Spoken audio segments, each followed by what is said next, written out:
Alors, j'ai bien hâte de voir tous mes frères et sœurs réunis dans le même lieu et ça s'en va dans le bon sens.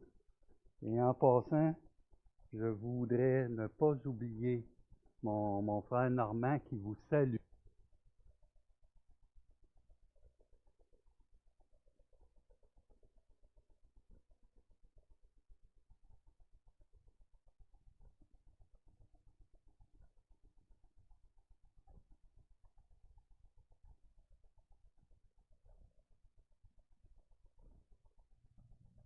M'avez vu peser, hein?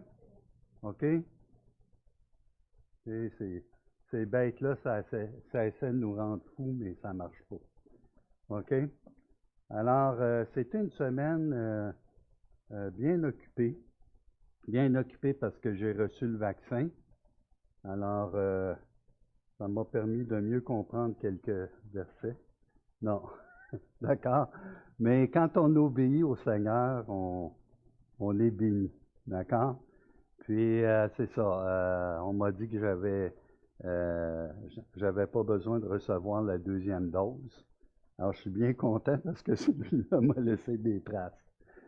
Fait que, puis, une semaine bien occupée parce que je vais vous parler. Ce matin, vous allez avoir le message en deux temps parce que je ne fonctionne pas avec un carbone.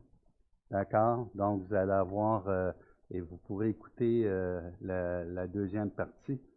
Et ce matin, nous allons parler non pas seulement d'une histoire de pêche. On va pêcher, on va regarder des pêcheurs au travail, mais qui deviendront des pêcheurs d'âmes aussi. Et on va voir comment Jésus va à la pêche. Et c'est tellement intéressant. Écoutez, quand je lis, j'avais peut-être beaucoup de temps, donc j'ai lu 14 commentaires, je me suis promené dans le grec, tout ça. Puis, c'est une histoire fabuleuse. Et ce matin, avant que l'on prie ensemble, parce que c'est pas parce que la personne prie en avant que vous priez pas avec moi. Et celui qu'on prie, c'est celui qu'on adore. C'est le culte d'adoration.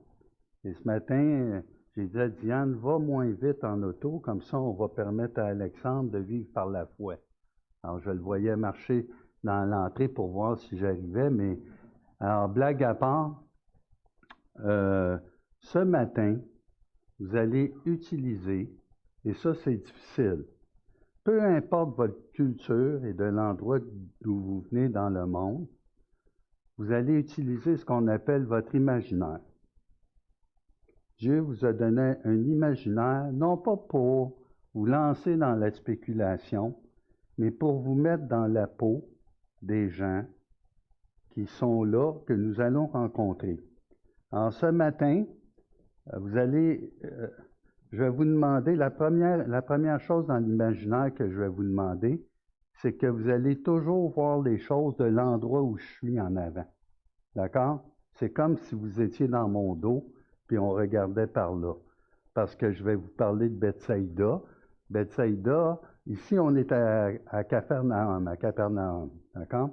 Alors Bethsaïda, c'est quelques kilomètres un petit peu en pointe, juste un peu de biais avec mon épaule, à peine 4 kilomètres, d'accord? Et un petit peu plus haut, vous avez la ville de Chorazin.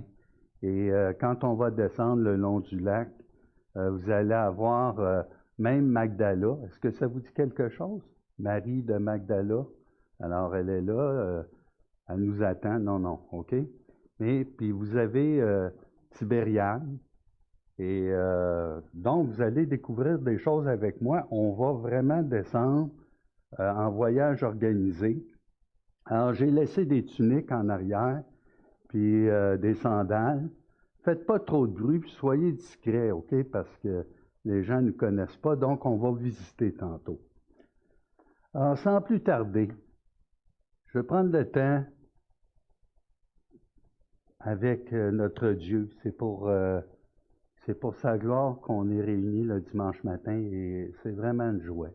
Alors, courbez-vous avec moi. Et si vous avez le goût de dire Amen, vous avez le goût de dire quelque chose, laissez ça lousse. D'accord?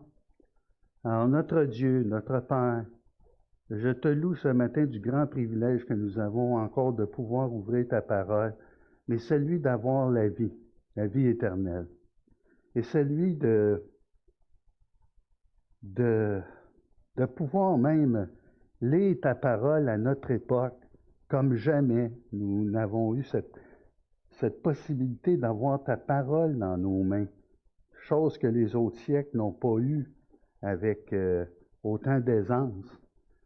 Et nous voulons non pas enfler notre connaissance, mais surtout notre relation avec toi. Ne pas te fuir, mais venir auprès de toi. Alors même quand on trébuche, puis en bon québécois, là, même quand on est tombé dans la marde, notre Dieu, permets-nous de venir auprès de toi, de ne pas fuir, de compter sur ta grande miséricorde et sur ta bonté. Et je te loue de ce privilège immense que tu nous relèves et que tu nous donnes la possibilité de te suivre. Et Seigneur, ce matin, nous nous courbons devant toi et nous sommes joyeux. Nous avons eu une semaine splendide aussi au niveau des températures. Les encouragements sont bons aussi concernant la pandémie. Et nous voulons te remercier d'un cœur sincère et simple. Et nous le faisons par Jésus-Christ notre Seigneur, ton Fils bien-aimé. Amen. Alors, sans plus tarder, on va mettre à l'essai notre jeune guerrier à la console. Hein, Pierre? Est-ce qu'il est prêt, ton attend? On n'attend que lui. Alors, vous allez voir un passage que je vous mets tout de suite. Et je vais vous faire la lecture. Et je soupçonne Alexandre de m'avoir donné ce passage parce qu'il va parler de poissons.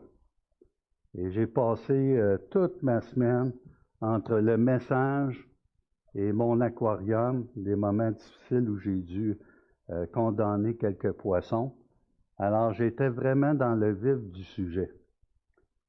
Alors, sans plus tarder, je vous lis le passage. Concentrez-vous surtout pour les versets 1 à 3 que nous allons toucher dans cette heure-ci, d'accord?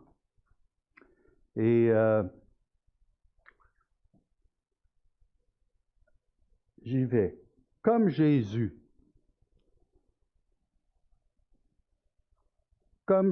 se trouvait auprès du lac de Génézareth. Ça ne veut pas dire que c'est tout de suite le lendemain où Jésus a guéri la belle-mère de Pierre. Parce qu'il y a quelques jours qui se sont déroulés, 2 jours, 3 jours, on ne le sait pas, mais c'est une expression qui dit « et voici ». Jésus se trouvait auprès du lac de Génézareth. Le lac de Génézareth, c'est le lac de Galilée, c'est le lac de Tibériade, c'est des synonymes, d'accord? Donc, pourquoi autant de noms? Ben, parce qu'ils ont une signification de par les gens. Si c'est un Romain, si c'est un habitant de la place, il va dire le lac de Génézareth parce que c'est un genre de croissant fertile de terre. Vous allez voir tout ça ce matin parce que je vais vous pointer à droite, à gauche. N'oubliez pas que vous êtes en avant. Vous avez oublié, hein? Ah non? OK. Donc, je vais vous mettre à l'essai, hein? OK? Donc, comme Jésus se trouvait auprès du lac de Génézareth et que la foule se pressait autour de lui pour entendre la parole de Dieu, il vit au bord du lac 2 barques, d'où les pêcheurs étaient descendus pour laver leurs filets. Il monta dans l'une de ces barques qui était à Simon, et il le pria de s'éloigner un peu de terre, puis il s'assit, et de la barque, il enseignait la foule. Donc, on a une première section dans une section. D'accord? Et vous voyez que ça commence toujours par l'enseignement. Vrai? Est-ce que tout le monde dit vrai? Oui? Tout le monde? Prenez décision, là. Vrai ou pas vrai? Vrai, hein? Pas vrai. Ah, ben là, Pierre. Ben non, on lit le contexte. Il vient de prier toute la nuit. Il a prié. Et là, il s'en va, quoi? Enseigner. La journée au bureau est déjà planifiée. Il s'en va parler avec Pierre après. OK? Donc, nous, là, les Nord-Américains, les Sud-Américains, les Antillais, hein? Ceux d'Amérique centrale, je ne vous oublierai pas. OK? Mais les Européens, les Asiatiques, ceux qui viennent d'Océanie, puis qui viennent d'Australie, de Chine, ou nommez-les, on a tous une façon de lire les Écritures, teintée par la culture et l'époque dans laquelle on vit. Se projeter dans le temps pour que ces gens deviennent chers à nos yeux et ensuite mieux appliquer la parole, c'est l'art de bien lire et bien faire les choses. D'accord? Donc, vous allez voir, tu dis non, non, moi je ne suis pas comme ça. Lui, ouais, tu n'es pas comme ça, tu es déjà dans le trouble. OK?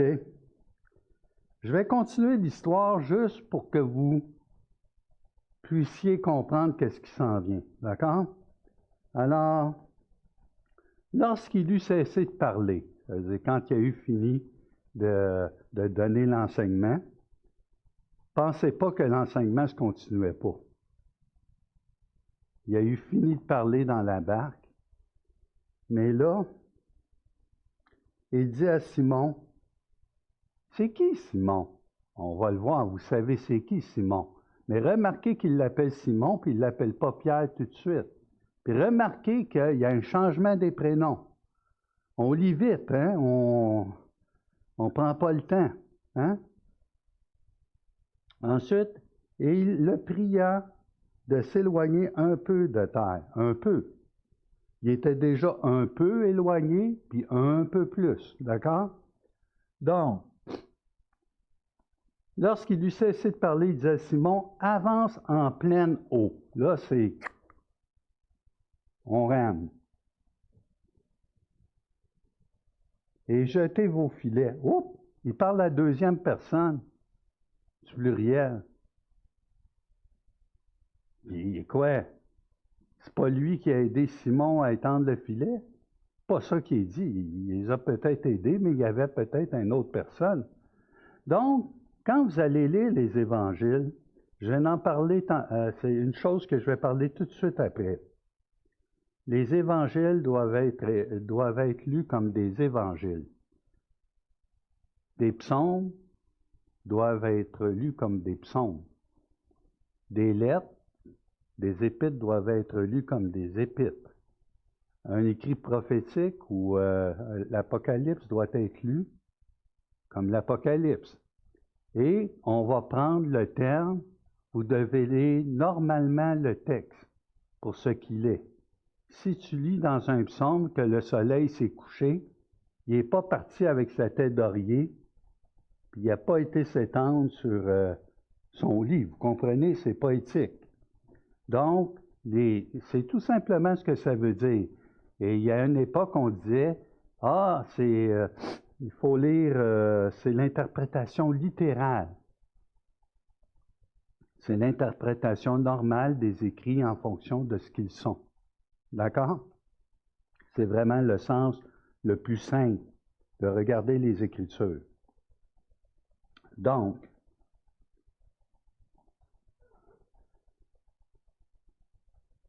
avance en pleine eau et jetez vos filets pour pêcher.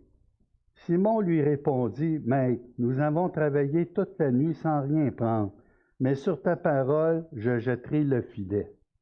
J'ai trouvé Pierre bien poli. OK?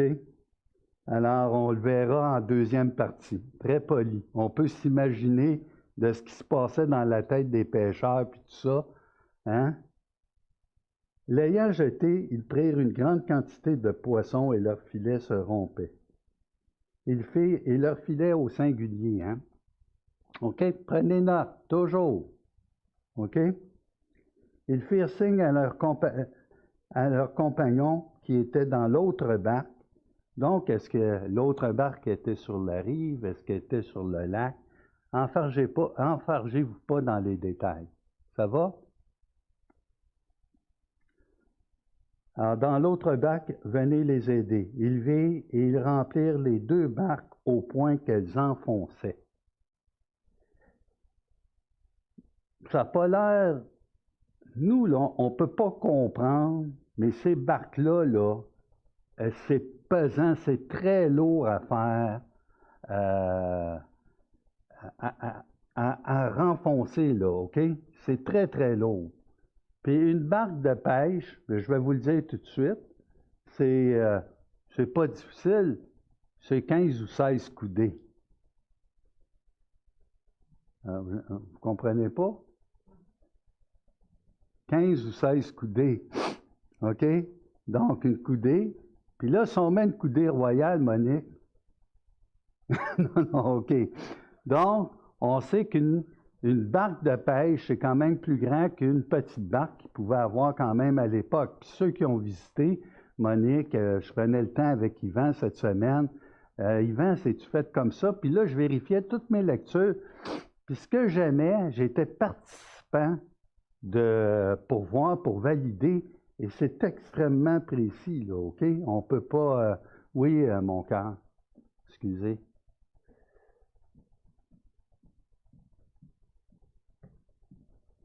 Merci, mon ami.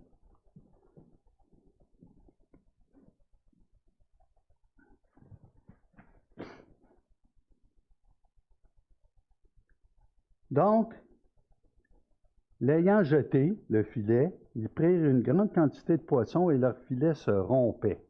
Pour faire rompre un filet de pêche, là, c'est dur, un filet de pêche.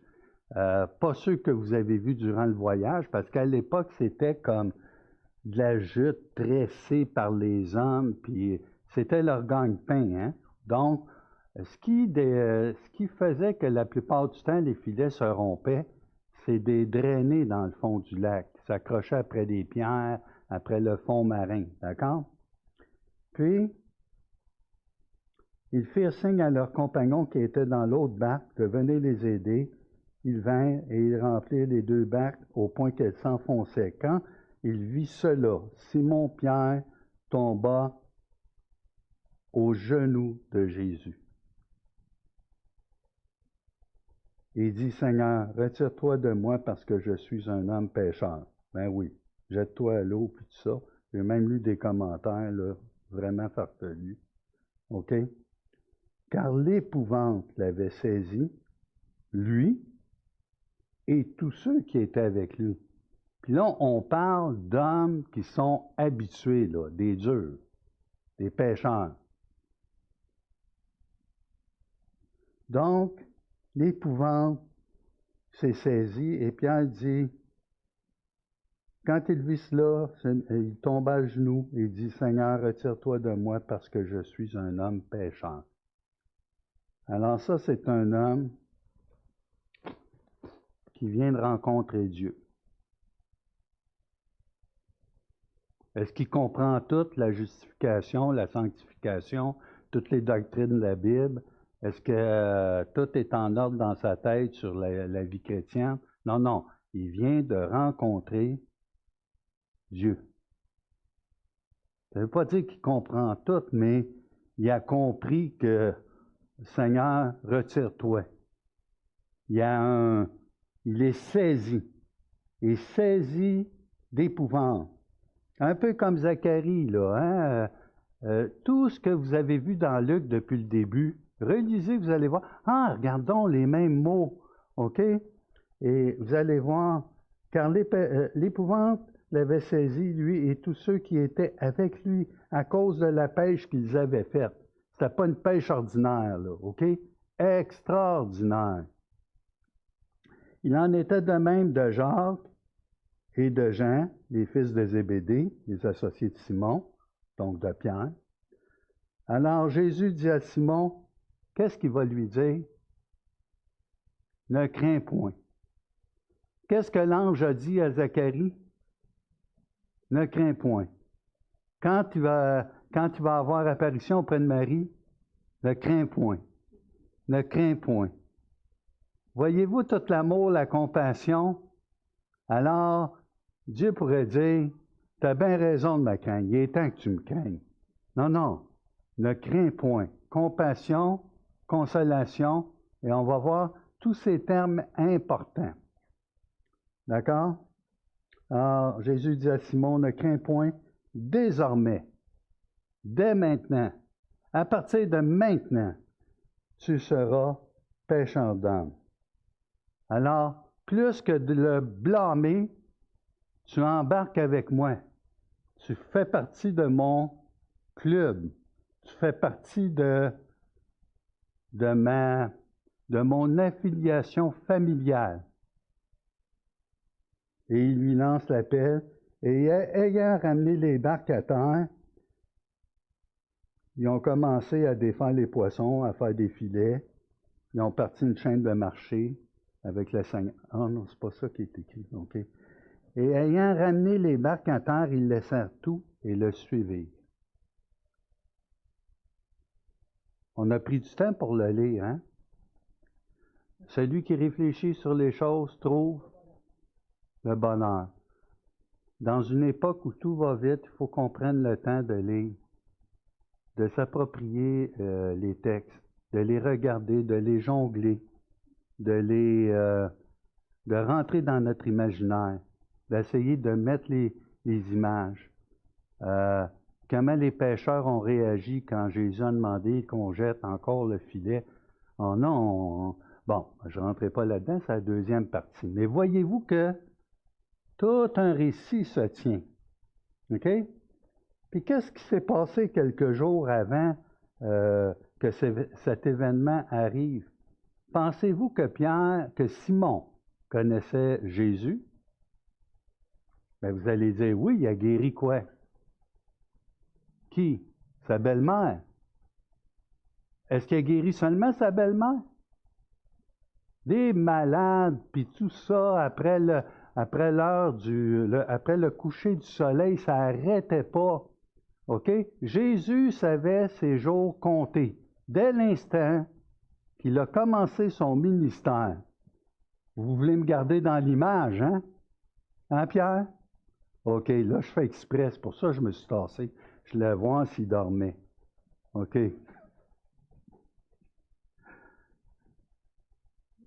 Alors,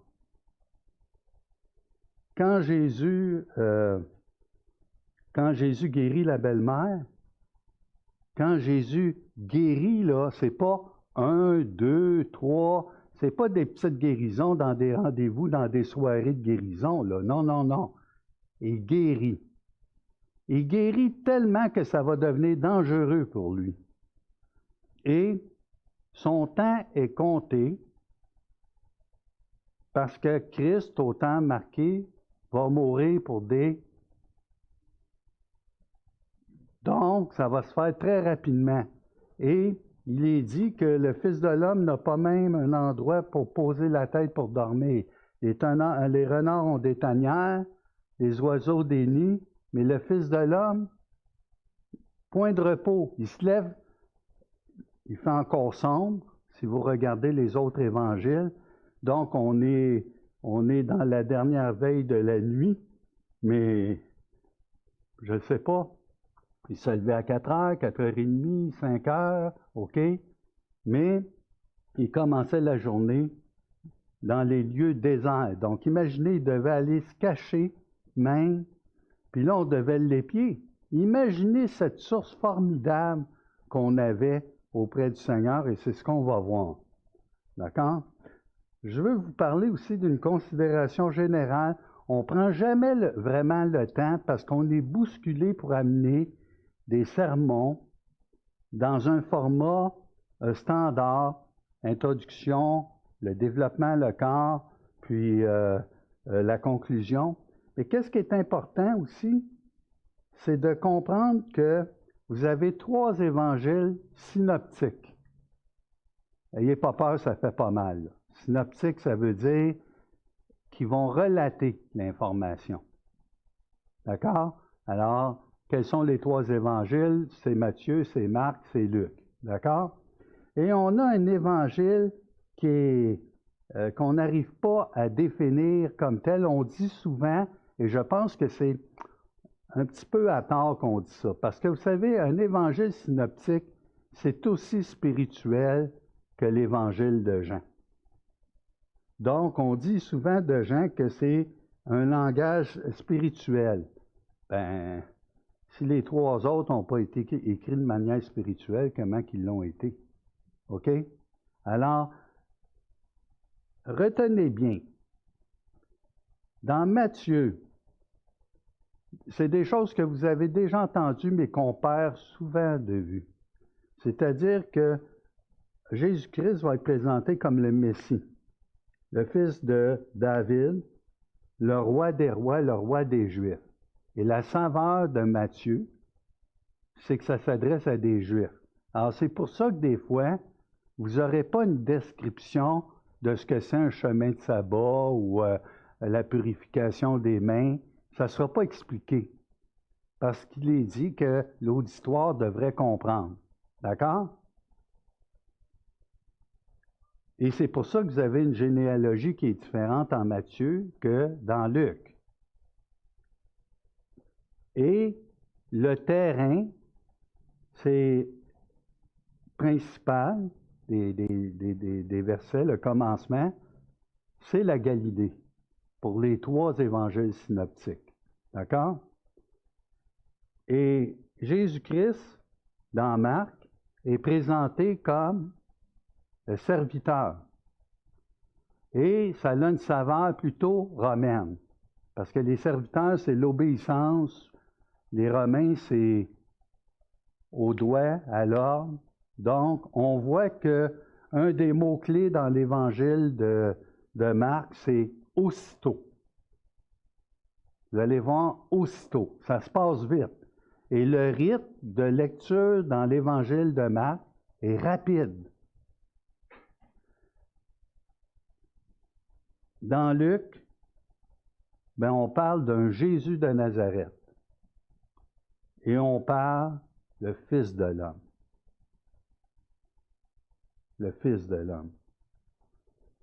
Et ça s'adresse de façon générale aux païens, aux gentils et aux nations en particulier. Ça ne veut pas dire que un autre auditoire ne peut pas lire, là. C'est bien évident. Jean, c'est celui qui a écrit le dernier évangile dans le temps. Donc, il a voulu apporter un évangile qui était complémentaire, différent, un portrait complètement différent. Il y a beaucoup de récits dans Jean qu'on ne retrouve pas ailleurs. Quand vous allez lire les évangiles aussi, je posais une question, c'était un piège en réalité, je demandais est-ce que les évangiles, l'évangile de Luc est didactique ou chronologique? Puis, vous allez voir que l'arrangement est placé en fonction des thèmes qui sont représentés. Et quand vous allez lire dans Marc, quand vous allez lire ce qui vous semble le même événement dans Luc, vous allez il n'y a pas totalement les mêmes détails, puis l'un le place avant l'autre, puis OK. Alors, si vous aimez la chicane, vous regardez juste ce qui ne marche pas, mais si vous vous laissez sonder par le Seigneur, tu dis, je comprends. Je comprends la portée du message qui est communiqué là. D'accord? Donc, les évangiles, ce que ça permet, c'est, admettons que je prends Wilson, que je prends Martin, puis Ah, Mimose, elle n'en manque pas, elle. On va mettre Mimose. Comme ça, on l'installe sur un coin. Puis là, pour que la chicane pogne, on va prendre Pierre. OK? Fait qu'à la maison, ça va jaser fort le soir. T'as vu ça comme ça, toi? Ben oui. Un évangile, c'est comme vous avez chacun des auteurs particuliers avec leur caractère particulier, leur vision particulière de la vie, les détails particuliers, et pourtant, la parole de Dieu est soufflée, mais non dictée. Hey, tu vas écrire ça. Non, non. Il respecte l'intégrité de chacune des personnes qui l'ont écrite, avec l'information. Et là, il y a un accident. Je vous installe sur les coins de rue, sur chacun des coins, nord, sud, est, ouest. Fais attention, là, Martin, tu es à l'est. OK? Donc, vous voyez un accident se produire.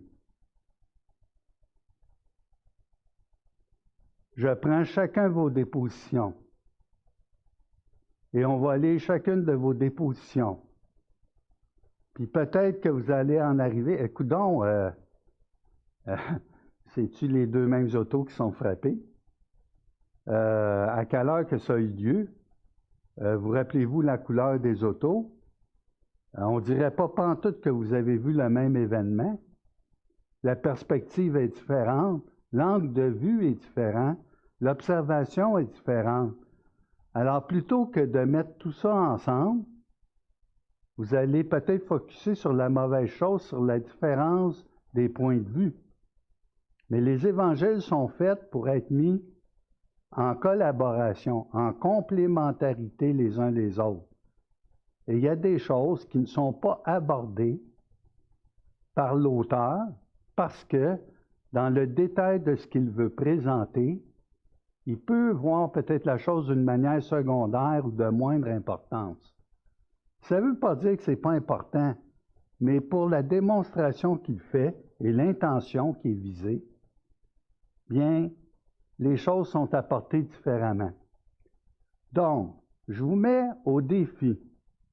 Si vous prenez les premiers chapitres de Matthieu, de Marc, de Luc, vous lisez, vous allez découvrir, mais une richesse, une profondeur. Puis vous savez, c'est Jean lui-même qui, à la fin de son évangile, a dit que s'il fallait écrire tout ce que Jésus a fait durant sa vie, il n'est même pas sûr que la terre,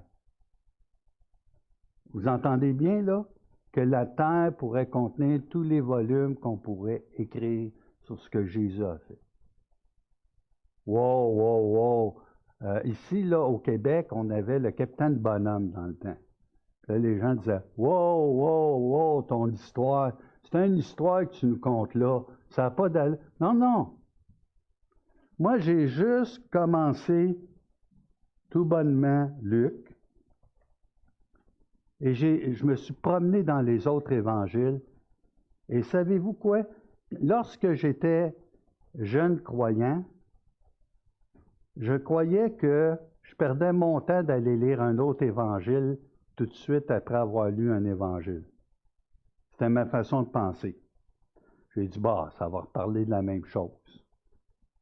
J'étais totalement dans l'erreur. Mon cœur n'était pas prêt pour ça à ce moment-là. Mes préconçus et mes préjugés m'empêchaient de savourer pleinement les détails différents de chacun des évangiles. Et c'est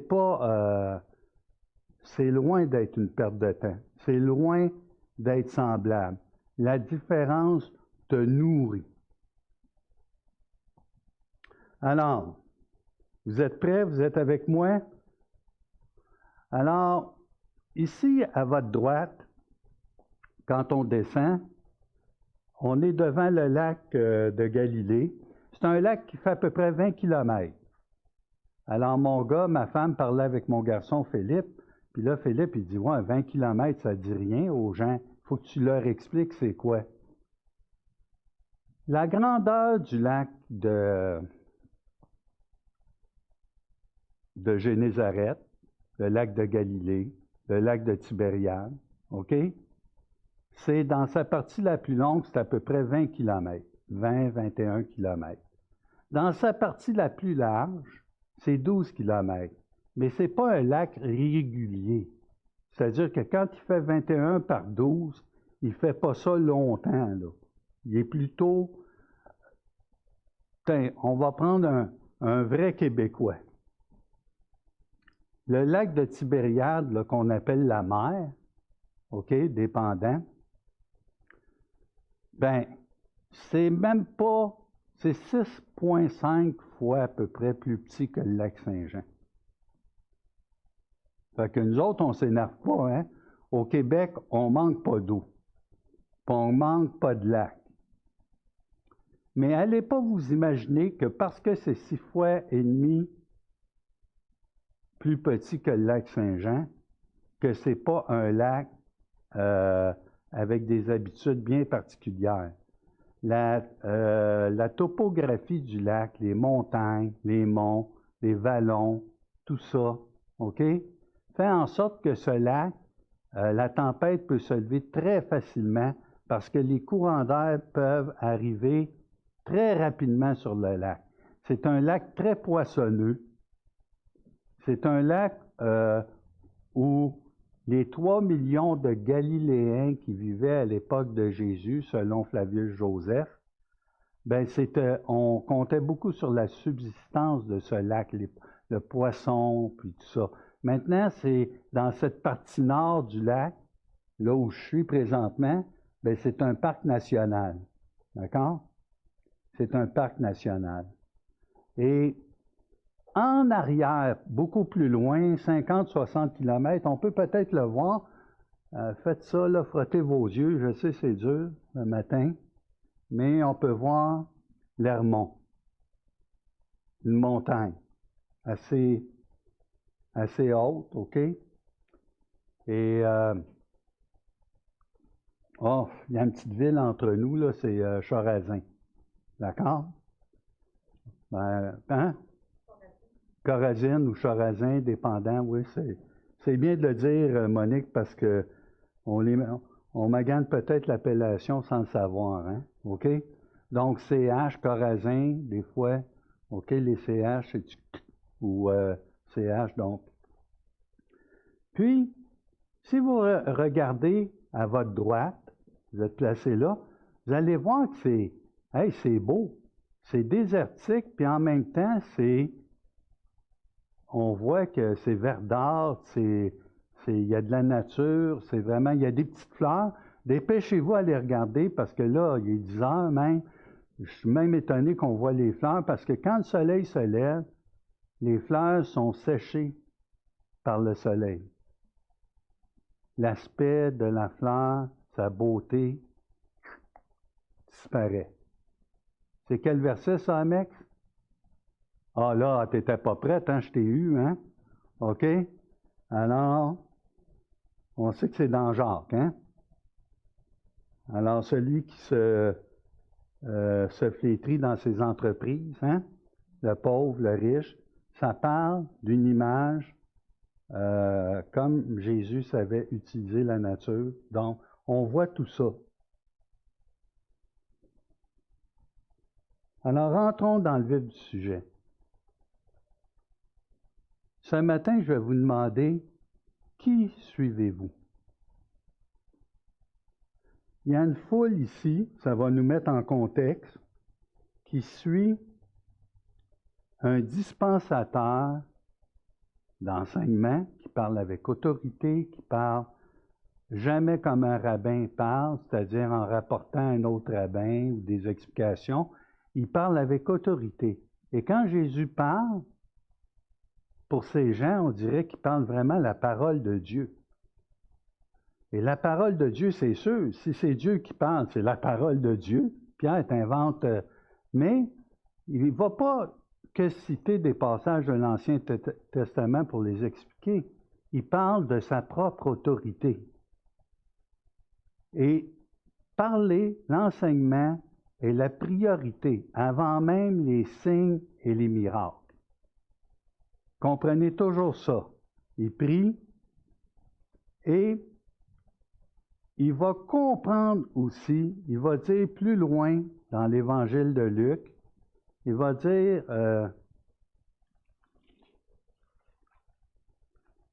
je vais vous le lire, parce qu'imaginez là, nous on lit statique, hein, je vous ai expliqué, on lit comme des Nord-Américains, des Africains, des, hein, OK, à notre façon, à notre culture. Mais là, c'est marqué dans Luc 11,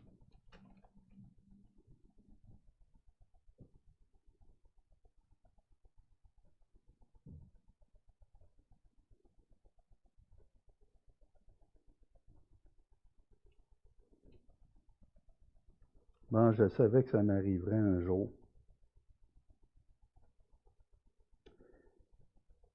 Ce qui est marqué, c'est que si tous les miracles avaient été faits, malheur à toi, Capernaum, malheur à toi, Chorazin, malheur à toi, Bethsaïda, malheur à toi, car si ces miracles avaient été faits en Tyr et Sidon, il y a longtemps que ces villes se seraient converties.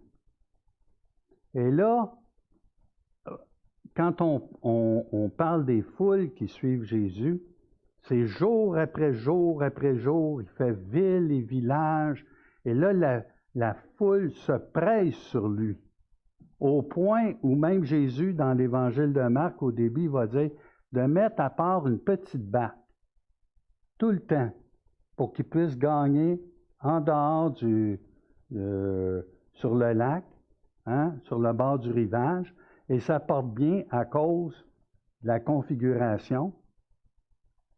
Jésus peut s'installer et prêcher l'enseignement qu'il désire donner au peuple. Et cet enseignement, c'est les clés et les principes du royaume de Dieu. D'accord? Et la chose la plus importante, c'est que même de guérir quelqu'un, même de lui donner sa subsistance de tous les jours, même d'enlever la charge émotionnelle qu'il pourrait avoir sur son dos, même de le délivrer des démons, même de le guérir de santé mentale, on va appeler ça comme ça, OK? Bien, si un homme en bout de ligne perd son âme pour l'éternité, tout ce qui aura été fait en vain.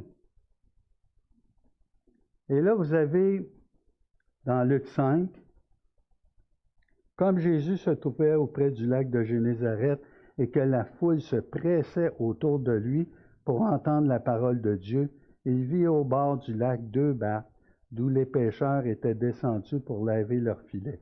Donc, ça se prépare. Mais il montait dans l'une de ces barques qui était à Simon, donc Pierre, et il pria de s'éloigner un peu de terre, puis il s'assit, et de la barque, il enseignait la foule.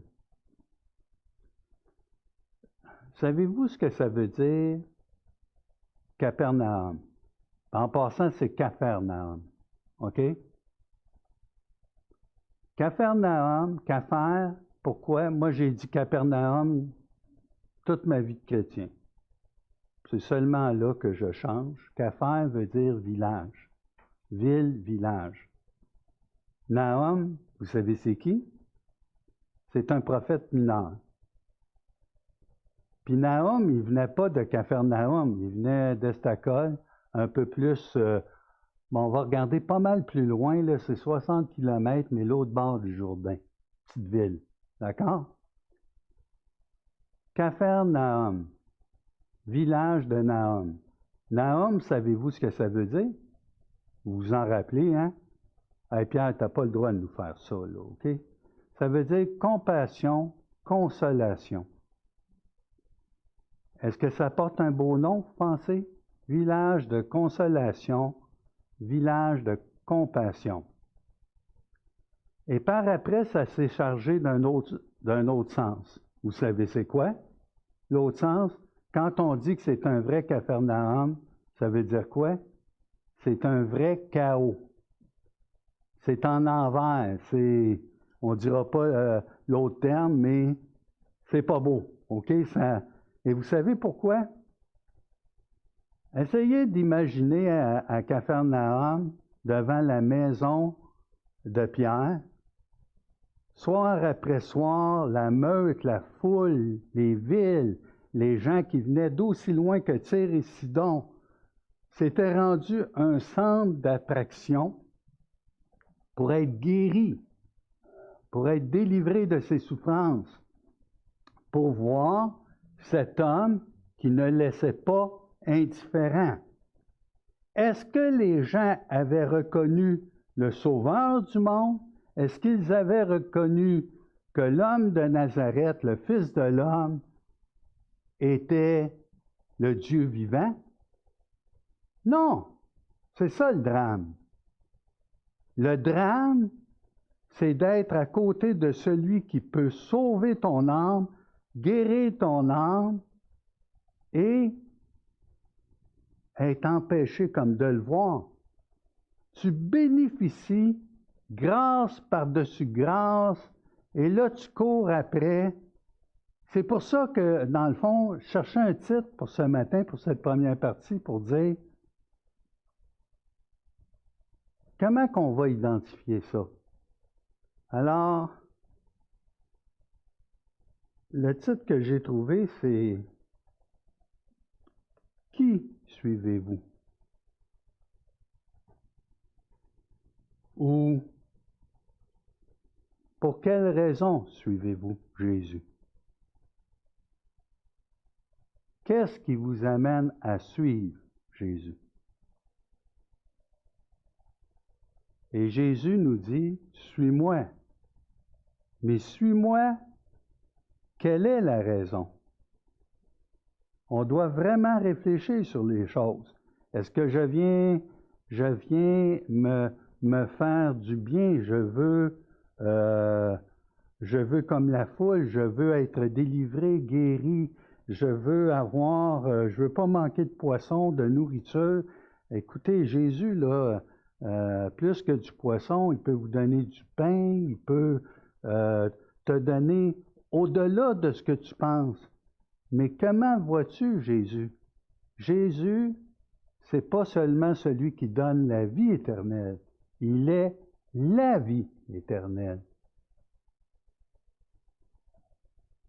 Vous connaissez peut-être ces concepts, mais n'oubliez pas, la vie chrétienne, c'est plus que de connaître des choses sur Jésus, la vie de Jésus, ou tout ça, c'est une relation personnelle. Et une relation personnelle qui fait qu'une fois que tu as reconnu Jésus comme Seigneur et Sauveur de ta vie, bien c'est une marche quotidienne avec ton Seigneur et ton Sauveur, et tu es prête à le suivre, même si des fois tu as la tremblote parce qu'il y a des choses que tu n'es pas prête à laisser. Mais rassure-toi, regardez-vous alentour comme communauté, chacun là. Regardez les gens alentour de vous. On a tous des choses que dans le fond, on voudrait peut-être pas que le Seigneur vienne, mais c'est de ça que Dieu veut nous délivrer, de nos propres préconçus, de nos propres conceptions. Quand Pierre va se mettre à genoux à 11 heures plus tard, il reconnaît, il n'est pas en train de dire « Attends, là, je vais aller prévenir ma femme, les enfants. » Il a reconnu qu'il était devant Dieu. Jésus rentre ici ce matin. Comment vous allez réagir? Attends, Seigneur, il faut que j'y aille enlever le poulet que j'ai mis sur le four. Ou non, demain j'ai une réunion importante, puis ou laisse-moi marier ma fille cette semaine. Ou on n'est pas différent là, de ces gens-là. Donc, si vous êtes avec moi, OK, puis on descend sur le bord pour entendre Jésus, on fait partie de la foule. Mais cette foule-là, contrairement à nous, on arrive avec des années, on a lu l'Évangile, on sait tout ça, mais la foule se pressait contre lui. Hey, on a trouvé Il fait tout, cet homme-là. Mais cette même foule vont le rejeter. Il faut regarder ça là, en perspective. Là. On lit de manière isolée, mais en comprenant tout ça, tu dis, hein, comment ça? Et là, je ne vous parle pas de Pierre tout de suite parce qu'on va garder ça, mais je vous parle qu'on fait partie de la foule. On n'est pas différent de la foule. La lumière est venue dans le monde et le monde ne l'ont point reçu, mais à tous ceux qui l'ont reçu. Ah! Il y a une espérance malgré tout. Et vous êtes le fruit de ceux qui sont, mais à tous ceux qui l'ont reçu. Pourquoi nous? Parce qu'on est plus digne?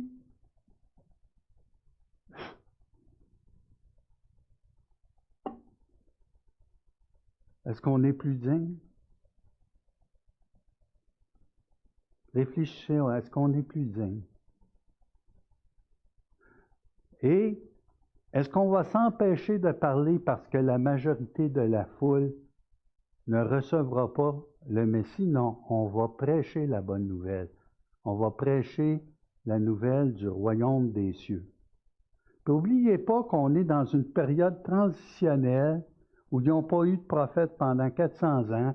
Un Jean-Baptiste arrive. Ensuite, Jésus est là. L'Esprit n'a pas été encore donné. Il ne faut pas penser que parce que l'Esprit n'est pas dans le cœur des croyants et n'est pas descendu, que l'Esprit n'est pas à l'œuvre. L'Esprit, t'en entends le bruit, le vent, tu ne sais d'où il va, il vient, mais il pénètre les cœurs. Si vous voulez avoir le portrait du Saint-Esprit, regardez Luc, regardez les Actes, vous allez découvrir là une personne, la personne de Dieu, on dit souvent la troisième personne, mais qui est mal connue. Elle révèle Jésus.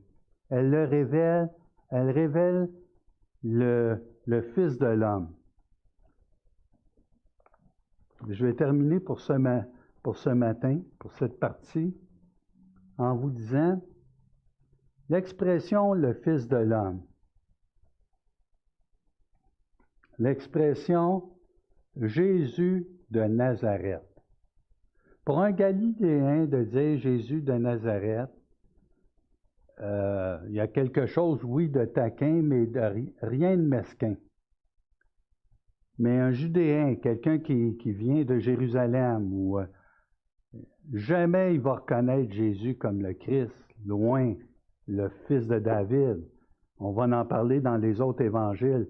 Ils vont utiliser le terme Jésus de Nazareth de manière méprisante. Et pourquoi? Parce qu'ils vont dire la secte des Nazaréens. Des Nazaréens. Et quand on dit Nazaréen, vous savez, il y a une place où c'est dit,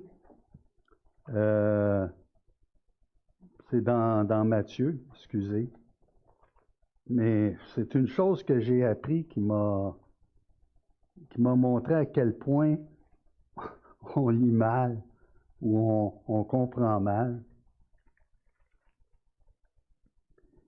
Il vint demeurer, c'est dans Matthieu 2, il vint demeurer dans une ville appelée Nazareth afin que s'accomplisse ce qui a été annoncé par les prophètes. Il sera appelé Nazaréen. Avez-vous essayé de trouver la citation? Si vous la trouvez, malheureusement, je vous annonce que vous avez inventé quelque chose dans vos Bibles. Oui, mais c'est un mensonge. Non, c'est nous qui lisons en nord-américain, en sud-américain, en personnes d'Amérique centrale, des Antilles, européens, OK? On lit, mais ici, vous savez ce que ça veut dire? Il sera appelé Nazaréen. C'est comme si je te disais, tu t'appelles rien. Et là, il y a un accomplissement des Écritures. Parce que les Judéens attendaient au moins un Messie qui vient d'une ville royale, avec une ville qui a du nom, qui a une histoire, mais qui vienne de Nazareth. Une ville qu'on ne connaît même pas. Ici, on a une expression au Québec pour ceux qui sont de souche québécoise. Il y en a qui vont rire, là. J'espère que vous ne venez pas de cette ville-là, mais en tout cas, on disait, tu viens de Drummondville. Drummondville, hey. Il y a même, c'est ça, il y a des revues qui se moquaient de Drummondville pour dire c'est le cœur du Québec. Ben oui, mais Drummondville, c'est quoi? Il y a des petits villages comme ça mais justement, tu viens de nulle part. Et Jésus venait de nulle part, selon certains. Mais moi, je suis impressionné qu'il vienne de Nazareth. Mon épouse me lisait cette semaine un petit livre, puis c'était marqué que entre la divinité et l'humanité de Jésus-Christ, ce qui causait le plus de problèmes, c'est son humanité. Pourquoi? Vous savez que Dieu s'est incarné. Alors, veut pas, il vient d'une famille.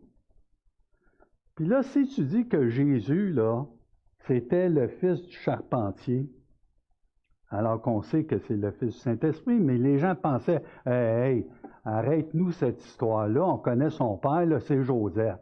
Sa mère, c'est Marie, puis il y a ses frères, puis il y a au moins 2 sœurs. OK? Donc, ils sont une famille de 7, au moins. Ça va?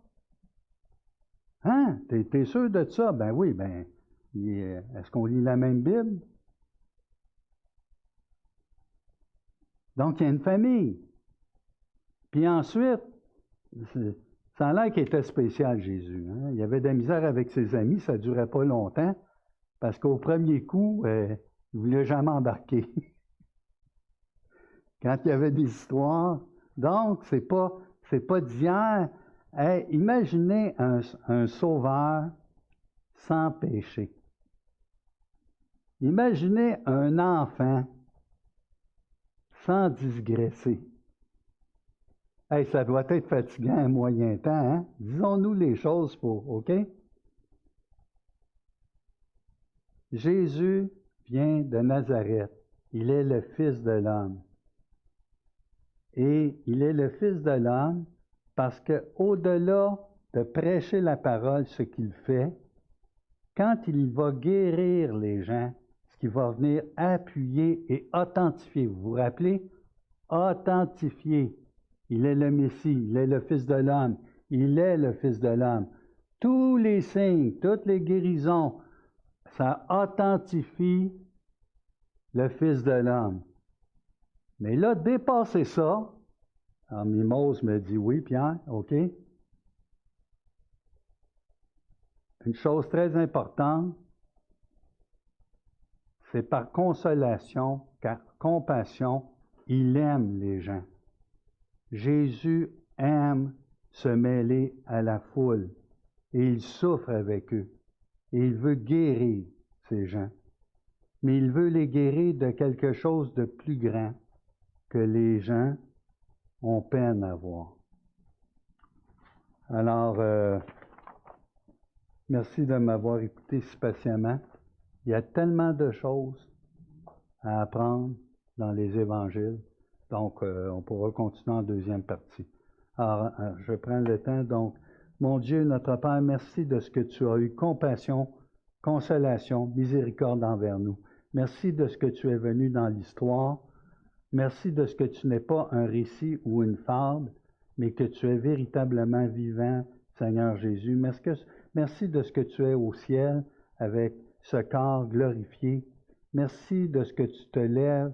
Merci de ce que tu regardes à chacun de nous. Et Seigneur, ce matin, c'est ce que nous désirons t'élever et te louer. Et merci pour ta grande bonté et pour ces foules que tu venais délivrer du mal, notre Dieu. Amen.